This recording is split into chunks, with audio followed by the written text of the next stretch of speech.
are back, episode 8, the Rocco and Ryan Show, and we have a lot to get to here today. Obviously, UFC 251 is this weekend at Fight Island in Abu Dhabi, and then what an insane card last weekend, headlined by Dustin Poirier and Dan Hooker. But first and foremost, Rocco, I understand you just had some knee surgery, and give everyone an update on how you're feeling. Yeah, no, man, I'm feeling good. I just had to get the meniscus done. I have a couple other things wrong with the knee, but mostly I'm just they think that I could probably get away with just having the meniscus, get that scoped out, and hopefully here in a couple weeks I could get back to training and start get ready, get in fight shape and figure out where I'm going next, Nice. And I know you've made it very clear the fight that you want is Niko Price. Have you heard any rumblings on social media? Has he said anything? Have you heard anything from your manager if that's a fight that will happen here soon? I haven't heard anything at all. No, I've been kind of laying low. Obviously it's hard to talk when you have surgery. The last thing I want to do is be like, hey, book me a fight. And then, they're like, oh, yeah, we're 5 weeks out. And I'm like, oh, just had surgery. I don't want to have to deny the fight. So I'm going to wait till I'm ready. So maybe about a month from now is when I'll start pushing for a fight here. I know a lot of the fans also want to know if there's any update on your contractual situation. Has your manager talked with the UFC? Is that a discussion that's been ongoing about getting a new contract signed? Yeah, no talks really yet. I don't know what's going on. I know that they're busy, obviously, with Abu Dhabi right now, and so hopefully, like I said, a month from now is when I'm gonna start pushing everyone to let's figure out where we're going, what we're doing, and who we're fighting. Yeah, well, we're all excited to find out what's going to happen for you next and to see you get back to being 100% and back in the octagon. Let's dive into last weekend's card. Poirier and Hooker, wow, maybe the fight of the year so far. They went toe-to-toe for 5 rounds. Poirier lost the first 2 rounds. I thought it was pretty clear-cut. For him to dig down deep and come back and win the last 3 and win a UD there, that just goes to show you the heart that Dustin Poirier has. Yeah, man. There's something weird with Dustin has like this crazy cardio where he's looked gassed. Like after that second round, he looked gassed. He was even leaning over, but he only needs a minute, man, and he's right back to 100%. It's amazing with the power they're throwing. He kept the pace on like I've never seen a pace like that with that type of power, and the shots that these guys were. What a fight, man! What a fight of the year, man. I'd have to rewatch. I got to rewatch the Joanna one and go back and watch that again because hands down those two are not even close for fight of the year with the shots that both fights were able to absorb. Man, how Hooker took some of the shots that he was taking, I couldn't believe it. That was an absolutely extraordinary fight. Amazing. At the end of the second round, too, Poirier was getting pieced up, and he took a knee, and he looked kind of dazed going over to his stool at the end of the second round. What were you thinking? Did you think that Hooker was going to get him out of there? No. I didn't think so. I knew that there's something with – I told you, like, Dustin recovers, man. You give this guy a minute to recover, it seems like he's, like, fully ready to throw bombs. But Hooker's stock, to me, went way up. I'll tell you that. Hooker's stock to me went way up. It was, I thought in a phone booth fight that he would get destroyed. Nah, man, this guy's for real. Hooker's for real. I'll tell you that right now. So yeah. That was awesome. It was awesome to see. It was a phenomenal fight. You get people, all kinds of celebrities raving about that thing. That was a top-notch fight, man. And Hooker belongs in that top 5 with hopefully he gets another top 5 opponent right after that. Yeah, no doubt about it. One other thing I wanted to mention, I want to get your take on from a fighter's point of view. Poirier's head coach, Mike Brown, was saying, normally he doesn't ask his fighters or expect them to try and get chokes from the bottom, but Poirier is choking out a lot of his training partners in camp that way just because he's so good at it and he's so strong. What do you think of that technique? And is it just different for Dustin just because of, how, I guess, good he is and how technical in that aspect of his game? No, Mike's lying to you. Dustin does have a really good guillotine. He does have a good guillotine. But Mike is a huge advocate of not going for the guillotine because you end up on bottom. And that's what he kept happening is that he was just lucky he's good at getting back up, because Mike also drills that 5 million times with people to get back up. But you could lose rounds. You could give rounds away by falling for the guillotine. Mike used to always he would be so mad at me. My first fight down at ATT, I fought Nakamura, and I went after like 3 or 4 guillotines on him, and ended up like we just were staying on the guillotine on the back. And he's like, "Man, you're so good at pulling guard, Tony. It's amazing." Like he always has these like subtle crap shit talking, you know. And he's he's, I don't know, you know Mike a little bit. He's very, his humor is subtle. Like it's not like a loud humor, but he cracked jokes on that for months. So he's huge on like, don't grab the head, Tony. He'd always be like, same thing with Dustin. He does not want him going for guillotines. And that was the same thing. You heard him in between, I think, the 4th or 5th round. He told him, advocate, like, sprawl. Do not grab the head. Sprawl on him. He's tired. Sprawl and fight. So, no, Mike might have said that, but that was more just to say, I know Mike personally, and we talk still to this day. And we haven't talked about the fight, but I know him. He doesn't want you going after the guillotine. Yeah. Well, Mike is actually from my home state, Maine. So, and prayers up to him. I do know, he tested positive for COVID, and unfortunately he won't be able to make it down and corner Masvidal in that huge welterweight title fight. We'll get into more of that later. Let's talk about this co-main event with Mike Perry and Mickey Gall. We both called it, but I think it was even worse than I thought it was going to be. I mean, Mickey Gall got pieced up. Mike Perry put a clinic on him and just kind of did whatever he wanted to. He big brothered him, man. There's really no other way to say it. How impressed were you with that one?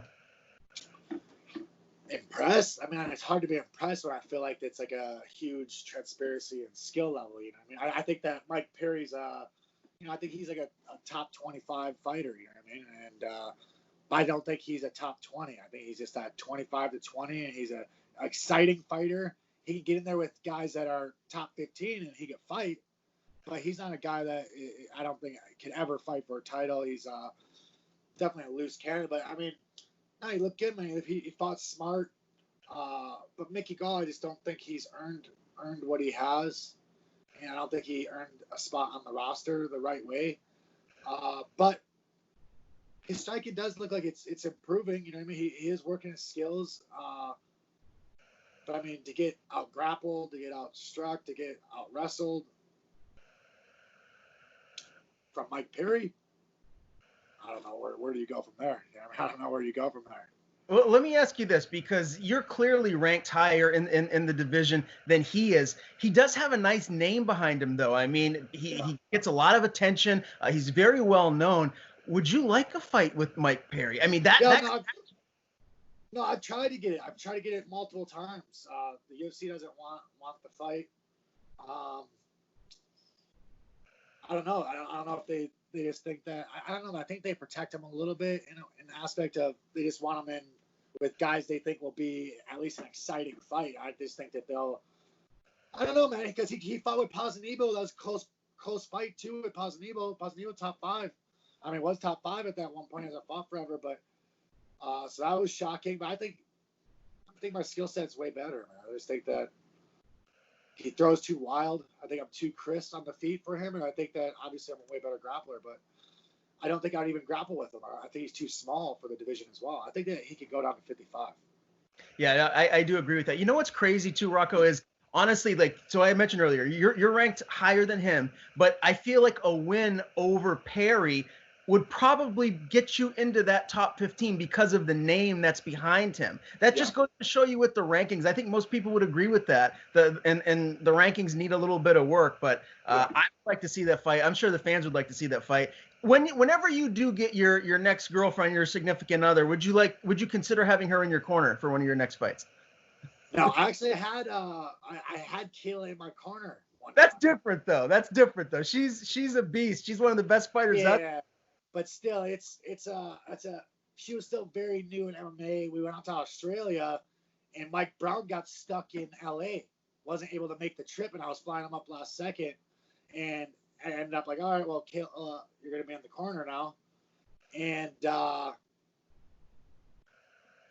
actually, she was gonna be in the corner the whole time. I lied to you. No, she was gonna be in the corner, but it was chaos because she was like screaming. I could hear her in the middle of the fight, go, go, go, but it was. I mean, I think that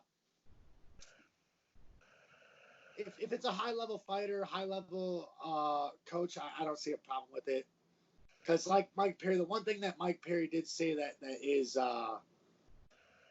makes sense is that when you're in the fight, there's not a lot of adjustments you're getting told that you're not already have worked a million times. You know what I mean? Yeah. Mostly those guys in the corner are like, you're showing them support as well for supporting you to get to this moment and being there. Like you're bringing them like you're a team, and you want to feel like that team camaraderie, and you're in the back. You guys are all together. It's like a good feel of all the whole thing. But obviously there's tips and they see stuff that you don't see.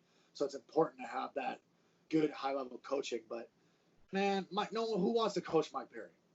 You hear this guy, the way he talks and the way that he's saying about these guys, he pretty much shitting on anyone that would ever corner him again. Like, why would you corner him just to get that 5%? I guess. I mean, I don't know which coach is going to be like, hey, Mike, come out to my gym, let me go all in on you. No, I don't see that. I mean, I feel bad for the guy because I think he just messed up. I think he's a little messed up in the head, which is who isn't, but he's his own worst enemy, I think. Yeah. Well, hopefully he finds the right team for him, someone that he can get along well with and communicate properly with, and he can have that corner and that team here moving forward. I don't know, call me crazy, but to me personally, if I have a 105-pound Instagram model in my corner when I'm going into a UFC fight, I would think it's a distraction. I don't know. Call me crazy, but that's just my thoughts on it. I digress. Let's move towards Maurice Greenes, your boy, the Crochet Boss, picked up a big win, and I didn't see that one coming. It was kind of out of nowhere in my book. I was actually out at a party with some friends anyway, so I did have a couple of adult beverages, so maybe I missed a point here or there. But tell me your takeaway from this one. How'd you like Green? Green looked good, man. That first round looked really good. It looked sharp, moved really well. And then I started feeling like he started fading a little bit. I think he started fading. He's ducking his head a little bit when Vellante was striking. But man, I think it's more great pickup win, great win for Maurice. Man, it's big for him and a huge submission. But the story, I know that Vellante didn't want to talk about. Man, he looked like garbage. I've never seen what did he do? Did he just had a kid, right? I believe so. I think that's correct. I forgot if he or the wife had the kid. I don't know what happened. What the hell happened? What happened to him? Was he having a competition who could gain more weight with the wife, or this guy used to look like a pretty good looking dude in there. You know what I mean? It looked like an athlete. When I saw him inside that cage, I was like, what the fuck? He let himself go like 2 times over, but I don't think that. I think that Green's got it. I'm hoping that he moves down to Jackson's, takes his career a lot more serious, and really starts amping it up. And I wish the best for him. But I think that Vellante needs to figure out what the hell he's doing. Yeah, well, big win for Green. He needed that one, so happy to see him. The Top Game Management team here picked up a big win. Some interesting submissions here on the card. You had Julian Erosa with a Darce choke in the 3rd round over Sean Woodson. Kama Worthy with another big win, beating Luis Pena. And then Tanner Bozier with that 1st-round knockout over Philippe Lins. We were differing opinions on that one, but the other fight that I really, really want to get your take on was the Brendan Allen, Kyle Daukaus fight. Man, that was good. And for my money, I mean, high-level grappling, jiu-jitsu. I mean, even on the feet, like Brendan Allen, landed some big shots. And granted, he lost that 3rd round pretty decisively. But all in all, when you look at these two fighters, and I think you'd have to agree, their ceilings are pretty high. Well, that Daukaus, he took it on short notice too, right? Did, yes. And man, that's impressive. Because Brendan Allen's legit, man. He very legit. And to take this fight with someone that level on short notice and fight like that, nah, man, that guy might I don't know. I think he might have stole the show a little bit with maybe in the UFC eyes. Hopefully, they give him a little bit bigger notice and another big opportunity like that. But no, those are two guys that are very high level everywhere. Like you said, they're not one trick ponies. You know what I mean? So it was a very impressive fight. Daukaus, that was the first loss of his pro career. So, I mean, that just goes to show you how good this kid is, taking a short notice fight against someone like Brendan Allen. I mean, I was just floored by the high level, skill sets from both men. One thing I do want to get your take on too, that 3rd round, a lot of people felt like it should have been 10-8 for Daukaus. Yeah, and so some of the judges' scorecards still had it as 30-27 Allen. I think it was 2-1. I can't remember off the top of my head, but there was a big controversy as the worst judging card of the year that we've seen so far. I mean, what is it going to take to fix the issue with judging? Do we just need to add more of them down there so you have more of a pool to choose from? I mean, what do we need to do? I don't know what's going on. I honestly, it's confusing to me because these guys that they have, they're obviously not. They probably don't even watch the sport much. I don't know what's going on. Their only job is at that time is to watch these fights, and we've seen time and time again that it's a huge transparency in judging, mostly on those Vegas cards, the Florida cards. I don't know if the UFC's is all the same judges every time. I don't know what's going on, but I'm telling you, something needs to be. They need higher level guys. It'd be nice to have some like high level, fighters that were, that go in there. I know the only tough part is having like where these guys have trained together and stuff like that.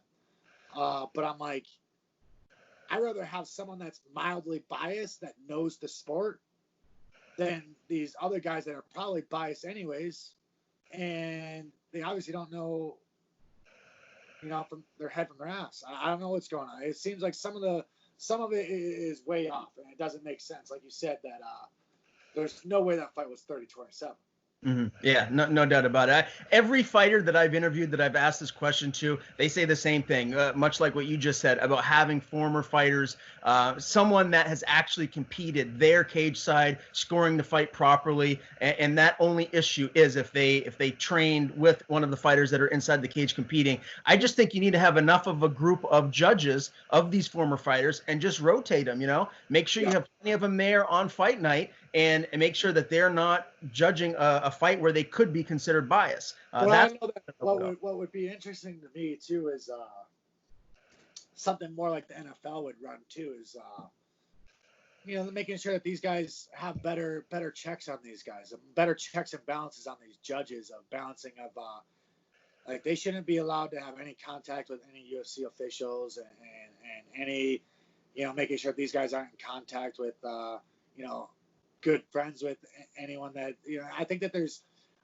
a lot of bias in the system, and I've noticed that for some reason, I read the one thing where obviously I just resort back to my fight as well. I just feel like two judges with 30-27 was just something seemed fishy with the whole situation where it just did not make sense how you could watch those first two rounds and be like, oh no, he won those first two rounds. Maybe if you wanted to argue that he possibly won one, that's fine. But say he won both those was pretty crazy to me. But yeah, some overhaul needs to be done on the judging, and I don't know if you need more judges or if you have just like you said that more of that rotation of judges in there. I'm not exactly sure the answer, but it's something that it needs to be redone. Yeah, no doubt about it. We're in complete agreement there. All right, let's transition to UFC 251 this Saturday in Abu Dhabi. Man, I cannot wait. Card of the year? Can we say it already? Fight card of the year for sure, right? I mean, three title fights on one card. I don't think it gets a whole lot better than that.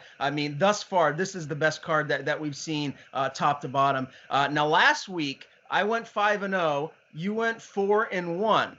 So both very, very respectable, which brings our records to a dead even tie. We're both 11-4 going into UFC 251. So I'm really excited to see what happens here and if we have a differing of opinion. Before we get into the main card, Rocco, there is a welterweight matchup. You got Zaleski versus Silikau. I probably pronounced that wrong. Yeah, both guys have really good records. Zaleski's 22-6. Muslim is 16-2. This is a fight I'm sure you have your eyes on because this is in your division. Tell me what you think is going to transpire here. Yeah, both high-level guys too, right on that. Like, we're all ranked around the same spot as well. Vasylikov is a very good striker, man. He got high-level striking, knocking guys out, and Dos Santos has very good striking, capoeira, and good grappling. I think that he's gonna fight smart, man. He's gotta do a little bit of grappling, you know, and fight smart on the feet. But I think it's gonna be a close fight. I don't see a finish happening in the fight, even because I think that they're both such high level fighters and that they respect each other. They'll I think that Muslim will be trying to take him out. You know what I mean? But I think Dos Santos is good enough to take the victory, but close. I think it's gonna be a close fight. Yeah, well, I'm looking forward to it. Again, I mean, some massive matchups here on this card, and that's not even on the main event, the main card here. So let's dive in. Let's do some predictions here. I'll start us off with the first fight on the main card. You got Paige Vanzant, PVZ, against Amanda Ribas. And you know what I don't understand here? It seems like the UFC is trying to get rid of Paige Vanzant. Like, this is not a good matchup for her. I don't think she's going to win. Ribas is going to win. That's where I'm going, right? But, like, why would you not want to get behind this girl and market her? She's beautiful. She's a good fighter, right? She's not a world champion fighter, but she's good. She's a class act. She's someone that you can market and have in your sport. And it just seems like her next step is going to be a Bellator staple, a Bellator standout. I mean, that's what a lot of the reports are, is that she loses this fight, UFC's cutting her, Bellator is going to swoop in and get her, no doubt about it. I don't think she's going to win this fight. I think she's going to get beat rather handily. And I don't understand the UFC's decision-making with this one. Why not keep this girl, you know, groom her a little bit more? I just don't understand it. I agree. I think that it goes against the whole UFC's plan. Their bullets, how they build these fighters and how they use or build these fighters that, like a girl like Paige Vanzant, is those are the type of girls that, like, or guys too. I'm just saying those type of fighters that they don't even have to be good. They sell pay-per-view, so all they care about is them selling pay-per-view. So they'll give them tomato can after tomato can. So I don't know if this was her doing, wanting a tough fighter, or if it was the UFC's. I need to know. I need to talk to Paige and figure out if she asked for a tough fight like this, or because it doesn't make sense. Like you said, it's like these are the guys that have 8 fights against great matchups for them that end up fighting for a world title when they really should be haven't beat anyone in the top 10 yet. You know what I mean? That's the kind of person that I put her in, is that person that they're just trying to use the cash cow off of. Mm-hmm. So I don't know what's going on, because like you said, I think that she's probably one fight away from being gone, you know, and so maybe they already feel that way. Maybe I know that they went to negotiations. Actually, now that I'm thinking about the past talk that I heard, that she's trying to get a new contract, and they said she's asking for way too much money. So maybe they're like, all right, this is the only fight you're going to get. We're going to get this Ribas to build a name off you, and then we'll let you go. That's the only thing I could think that they're doing. Yeah. Well, clearly, I think you're on the same page as me. You're going with Ribas. You expect her to get the win. Yeah, and I think she's a minus 1,000. Yeah. So that's a huge 10-1 favorite, which, I mean, Vegas doesn't get it wrong like that normally, you know? Yeah. A couple times, but yeah. For sure. Well, all right. We'll move on to the next one. I'm going to let you start here. Jessica Andrade and Rose Namajunas. The last time that these two ladies fought, Rose was the champ, and Jessica beat her, that monster head slam. And a lot of people felt that was a major upset. I mean, she's got way more experience than Rose, but Rose is really just kind of turned the corner and just beat some absolute monsters. I mean, she beat Joanna twice, Michelle Watterson, Angela Hill. I mean, she's legit. Who do you think is going to get their hand raised here? Man, it's another tough fight, and it's only because Rose has got, obviously she suffers from a lot of mental issues, you know what I mean? And it's tough to see, because I think she's a special athlete, and seems like a special person, you know, like when you hear her talk and the things she talks about, and seems like a genuinely really good person. And obviously she had to pull out of the last one with a couple of family members getting the coronavirus. And so I don't know where she's at with her mental state, you know what I mean? But I remember the first fight, and I thought that Rose was looking phenomenal, man. She looked, and I don't say this often, is I feel like there's only a few girls that they move like a man. Like they move like with a crisp, boom, crisp striking in, out. And she was looking so clean, you know what I mean? I was like, wow, she's going to kill this girl. And then boom, you had she went for the Kimura off the cage, and she didn't sit, and so she got lifted and jumped on the head. But I also think that Andrade's on her way down for some reason. I think that she's been exposed a little bit, and I think that Rose comes out with a dominant win, not just a win. I think a dominant one. Yeah, I do agree here as well. And look, when you have someone like Pat Barry in your corner, a former fighter who did some really good things in his career as well, I think that's going to benefit her.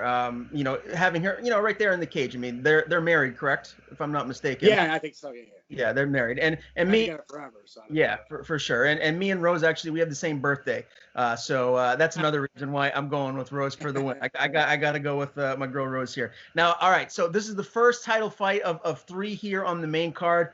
I got to be honest, Rocco, I don't know. I'm still going back and forth between a couple of these. There's one that I'm dead set on, but this first one, man, Petr Yan, 14-1 against Jose Aldo. I mean, look, Yan, he has some decent wins. His biggest win is over Jimmy Rivera, right? But he did beat Uriah Faber. He beat John Dodson. And clearly he's a special athlete. He's got a skill set that is tough to deal with. Jose Aldo, he's one of the GOATs. He's one of the best ever. He's coming down from 145. This will be his second fight at bantamweight. And his first fight, technically, I guess he lost to Marlon Moraes on the judges' scorecards. But then again, we go back to that we were talking about earlier. He did not lose that fight. The judges may have thought he lost that fight, but I thought he won that fight. Most people, I think, felt he won that fight. I mean, Jose Aldo, he's had it rough lately. I mean, his record now is 28-6 after starting dominantly. He's lost to obviously Volkanovski, Holloway twice, and I think he rights the ship here. I think he gets a big win. And I think he cements himself really as maybe one of the guys on that Mount Rushmore. There's a lot of guys in that top 10 that you can interchange, but man, Jose Aldo, he's one of the best to ever do it, and I think he does it right, and I think he gets a win here. So I'm going with my gut. I'm going with my heart. I think the veteran fighter is going to give Yan the second loss of his career. It's not going to be easy, but I'm going. It's not going to be easy. I mean, I think that. I kind of semi agree, man. I thought I still go back to I think that Aldo was a bad matchup for Cejudo. I really did. I was shocked that Cejudo wanted that fight because I was just like, man, Aldo has actually really good boxing with power and great takedown defense. And if he had cardio, he is going to be scary. And he showed in that Moraes fight that he's got cardio at 135. And it's tough, man, because I think that Peter's got he's got free cardio. He's got a forward pressure game. And I just don't. I want to say the same thing. I want to say I'm like leaning towards Aldo, but I'm also like thinking that we got to have some separation on our picks. You know what I mean? We got to have some separation on our picks here. Hey, sometimes great minds think alike. So if you that's true. That's true. So I better just go with how I really like. If I was really gonna have to go to Vegas and I was gonna put my money down, I think I'm landing on Aldo, man. I really do. I think that he's as long as his cardio holds up and that he was able to train, he good, man. He actually a lot better than I thought he was on his way down. You know, I mean, I really did. But then what he did was he knew he started getting tired from kicks and he stopped kicking as much. And he's gone to straight boxing now. And he's got such freaky takedown defense that I agree. I'm gonna go with Aldo on this. Yeah, my only concern, if I'm in Aldo's camp, I'd like to interview him to ask to find out how difficult the weight cut is for him to get down to 135. Granted, he's not the biggest guy, right? But, I mean, he's got a lot of muscle that he carries on him. I wonder how much that weight cut could potentially deplete him or his gas tank as he faces the top echelon fighters in this division, because I'm expecting this fight to go deep, if not all 5 rounds. And we'll find out how difficult that weight cut may. I think he's pretty big, man. I was looking. I mean, I remember how big Marlon looked against Cejudo, like 3 weeks. And then I saw Aldo, and I was like, man, I think Aldo bigger than Marlon. And I'm like, Marlon, a big dude. And I've seen Marlon in person, man. He's a big guy, like I mean, built, you know. And I'm like, so Aldo's big, and he looked like a skeleton at weigh-ins, looked like dog crap. But then he came in that fight, looked phenomenal, man. He looked phenomenal. So I don't think that, obviously, if he does the same thing he did with the Marlon fight, I lean towards him, but you never know. Like, it takes one little slip up in a weight cut, and you look like a whole different fighter when you're cutting that much weight. You know what I mean? Yeah, no doubt. I cannot wait for this fight. It might be the one. Yeah, I mean, all three of these title fights are going to be amazing. All right, co-main event time, featherweight title. You got the former champ Holloway against the new champ Volkanovski. This is another fight. I mean, you got a coin. We can flip a coin, and I can see it go either way, really. But I have to be honest. I'm happy that you get to go first here on this one. Yeah. I still don't know. I honestly, I keep going back and forth. I know I'm hedging my bets, but I can honestly and objectively say I can see this fight going either way. It would not surprise me if either guy won. So I went back and rewatched the fight, obviously. You know what I mean? I went back and rewatched it, and I was shocked that I thought that Volkanovski whooped his ass. I didn't know. I remember watching. I was at the fight, you know, and I had some alcoholic beverages, so I was like, when I was watching, I was like, oh, I thought Max won, you know, but I rewatched it. And I'm like, geez, Bukowski kind of whooped his ass. Landed so many kicks is what was the difference. Yeah. But I watched it, and I think there's a few things if I was Max. Okay. One, his right uppercut wasn't working. Okay, and it's because the way that Volkanovski stands, the way he strikes. I think if he changes his right uppercut to a right hook, that could really land over and over on him. And the other part is, I think Max comes out southpaw to kind of try to negate those calf kicks right away, kind of changed his whole game. So I think if Max is smart, he comes out southpaw, and he was landing some good combos. With that said, man, I still think that I was just such a shock that Bukowski could have that much power for that long and that high of intensity, and didn't look like he was fading till the fifth round, really. You know what I mean? So he looked impressive that fight. And I don't know where Max's mindset is. Everyone keeps talking about him doing all these classes on Zoom, doing all this other stuff. And I think that Volkanovski was out at Tiger Muay Thai. Is he at Tiger? Right? Tiger Schulman's? Or is he at kickboxing?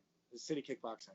Jeez, I'm not 100% on. He's either at, I think he's in Tiger Muay Thai out in Thailand. Oh, okay. I think, or city kickboxer. Either way, I know that they're training hard, and for that reason I don't think that Max put it in camp that he's going to need to for this one. You know, and I'm going to lean towards Volkanovski on this. Yeah, that again would not surprise me. The way that I look at it is this: Max Holloway, he needs this win. He needs this win. If he loses here, man, what does that do for him at this point in his career? I mean, at one point, he was considered maybe the best featherweight that we've ever seen. I mean, He beat Jose Aldo twice. You know, he beat Ortega. He beat Edgar. You know, he lost to Poirier, and then most recently to Volkanovski. But this is one of those fights where, I mean, the UFC, who doesn't love a trilogy, right? If Max goes in and wins this fight, then boom. I mean, perfect fight to set up next. A great trilogy. Is it, though? I mean, I feel like the division's so stacked right now. That top six, I feel like every single one deserves a title shot almost. You know what I mean? I feel like it would just be tough to be like, hold up the division again when it's such a hot division. I feel like I think it might be the hottest division in the UFC right now. I feel like it'd be tough to hold it up. But I know what you're saying. Like, obviously, if it's like a split decision or a close fight and Max pulls out the split decision, then you're thinking about it. But I don't know. I'm not sure if who knows? You know, the UFC too. Do they want that? Do they want Max not to be champion? I don't know.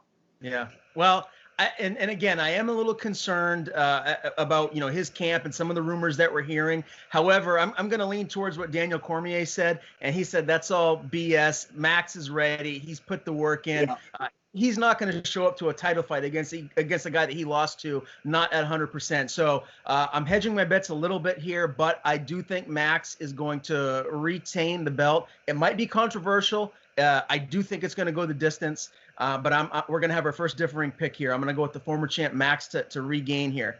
All right, main event time. Kamaru Usman, champion, versus Jorge Masvidal, who's stepping in on short notice. You got Street Jesus here against the Nigerian Nightmare. Yeah. Man, I mean, I'm just so happy that the UFC put this fight together because this was the fight to make, right? There's history there. They hate one another. You can always rebook Colby Covington and Usman here soon. That fight's not going anywhere. You know that they're going to fight again here soon, hopefully by the end of this calendar year, 2020. But this fight, all the heat that happened at the Super Bowl when they were, confronting each other there, it just seems like this is the fight that would get the fans the most excited. So I tip my hat to Dana White for paying Masvidal and making this fight happen. Having said that, Kamaru Usman is a beast, man. He's a freaking beast. And Masvidal is a great fighter. Don't get me wrong, but I mean, that knee that he landed over Askren. I mean, it's like the same thing with McGregor and Aldo. If they fight 10 times, how many times is that going to happen? I think if Askren 100 times. Yeah. Right. So, I mean, it was perfectly placed. It was clearly a little lucky, but, it happened and it shot him right into the stratosphere of this megastar. But he's kind of, in a sense, a little bit of a journeyman, man. I mean, he's 35-13. I mean, his biggest win is over, I guess Diaz, right? He beat Till, but he lost to Wonder Boy. He lost to Maya. And then you got Kamaru Usman, who's beaten Covington, Woodley, RDA, Maya. I just think that if worse comes to worse and Usman is struggling on the feet, if Masvidal clips him, he's going to revert to his wrestling. I do know Masvidal brought in Bo Nickel to help him with his wrestling in this camp. I don't know how much that's going to translate into this fight. Yes. Man, I got a hard time going against Usman. I think he's going to win, and rather convincingly. Yeah, I mean, I think that wrestling, bringing in like a high-level collegiate wrestler, to me, doesn't make any sense. That's that type of wrestling that you guys do. It's not the type of wrestling you can easily destroy these collegiate. You can beat world champs that just come in and wrestle with you on the cage. They don't know how to wrestle on a cage, and they're wrestle on a cage. But I do know that Masvidal knows how to wrestle, man. He does wrestle. The guy gets trained for like 3 hours straight. It's kind of I don't know. He smokes some weed, gets a little high, and then literally just zones out and does this. I'm not kidding. Like he'll zone out and literally train for like 3 hours straight. It's the craziest thing I've ever seen. So I know he's probably going to come in with cardio, but still, you're not fight cardio training. You weren't like, your intensity isn't 100. You know what I mean? And then Poirier's like, oh, he was training with the whole camp. I'm like, yeah, but it's still like, he didn't have a fight book. Like, he might be training, but you're not fight training. The one thing I say is, I feel like Masvidal has lost most of his losses are to specialists. Guys that have a specialty. I don't think Usman has a specialty. I think he's just very well-rounded. And he's strong, he's big, and I don't think he has a specialty. I mean, that's the only thing that makes me wonder if it's a winnable fight for Masvidal. You know what I mean? But Usman, man, he's big, he's strong, he can wrestle. And he's got great cardio, man. He got great cardio, freaky cardio too. So I mean, I just with being a short notice fight, I can't give it to Masvidal like that. I can't. That's the only thing is I think that I could maybe talk myself into it if he had a full camp, but I still would probably lean towards Usman in a full camp. But think about if Masvidal wins. Think about what do they do? They got a huge matchup. I'm telling you right away, Masvidal wins. Usman's not fighting for a title for a while. No matter what he does. No offense against Usman, because you got two huge fights. You got Leon Edwards right there sitting out there. After Masvidal did that to him in the back, the UFC would love you. You have to make that right away. You're selling ridiculous. Then you got Colby Covington out there with all that drama that's going to be. Are you kidding me? How much would that sell? You're talking about that might be one of the top sellers of all time as well right there. And then you still have the somehow Nate would be getting another fight because Masvidal trying to make more money because he knows he would destroy Nate again. So I'm like, you got potentials like crazy, almost like a Bisping run if you wanted to. Like that's what I think Masvidal wants to do, and that's why I don't think the UFC wants him to win the UFC title. Is that he's gonna do that Bisping run of like picking and choosing these guys. Like I'll try to fight Nate, but they make him fight Leon Edwards, which I think they should, and then Colby Covington. I think those are huge, man. Think about the beef that goes into that.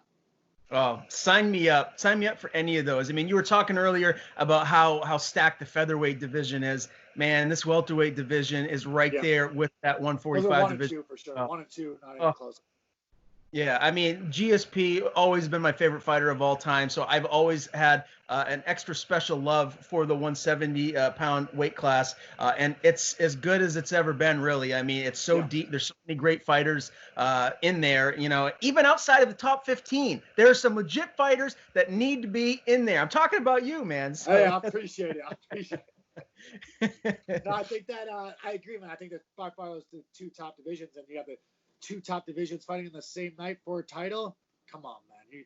And the 35s right there too. I mean, they got some chaos going on there. They got some young up and comers too, man.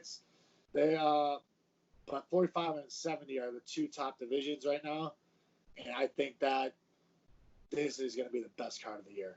I can't wait. Where are you watching the fights? You doing it at home here? Or you No, I'm going? headed back. I got to go up to Minnesota. I get my daughter this weekend. So I'll be up there and probably just be at my buddy's house and watch the fights. Very cool. Well, I can't wait. I know you're excited as well. Episode 8 is in the books. Episode 9, we're going to have to do it early in the week, Rocco, because Calvin Kattar is fighting on Wednesday. So we need to make sure that we link up at least Monday or Tuesday to get Monday afternoon I could do or Tuesday, but we have to definitely talk about my homie, you know what I mean? Oh, no doubt about it. I cannot wait to see the New England Cartel down in Yas Island do their thing. As always, for Rocco Martin, I am Ryan Jarrell. We'll see you for the next episode, episode 9, coming your way soon. I see you guys.